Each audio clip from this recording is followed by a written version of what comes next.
Hello बच्चों, the question says a ball of mass 0.5 kilogram moving with a speed of 10 metre per second rebounds after striking normally a perfectly elastic wall. Find the change in momentum of the ball if contact time with the wall is 0.1 second. What force is exerted by the wall?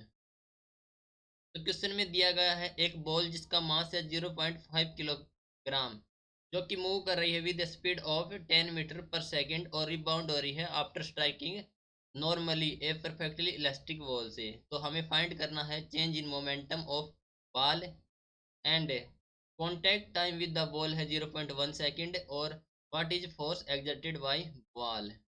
सो इस question के लिए हमारा की concept use हो रहा है, that is change in momentum.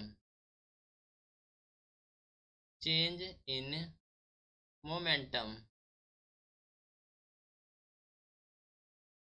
right? That is given as mv minus mu. This is the change in momentum. Now mass of ball,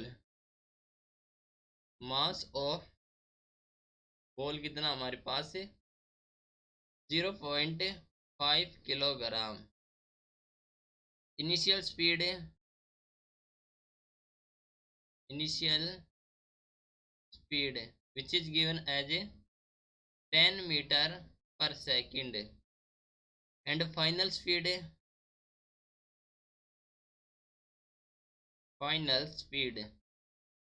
given as -10 metre per second. क्यों minus कैसे हुआ? क्योंकि because it rebounds elastically, it rebounds elastically, जो कि question में हमें दिया गया है। ओके, तो फाइनल वेलोसिटी हो जाएगी -10 मीटर पर सेकंड। तो change in momentum, change in momentum that is delta p, right, which is given as mv minus mu. Clear? So delta p is given as mv, m is 0.5 into v is -10, minus m is 0.5 and u is 10, right? Calculate करेंगे तो हमें value मिलेगी -10 and change in momentum है तो kg metre per second. Okay, given that the contact time is given as 0.1 second, right? So force is change in momentum upon time, which is given as -10 upon 0.1, that is minus of 100 Newton. Clear?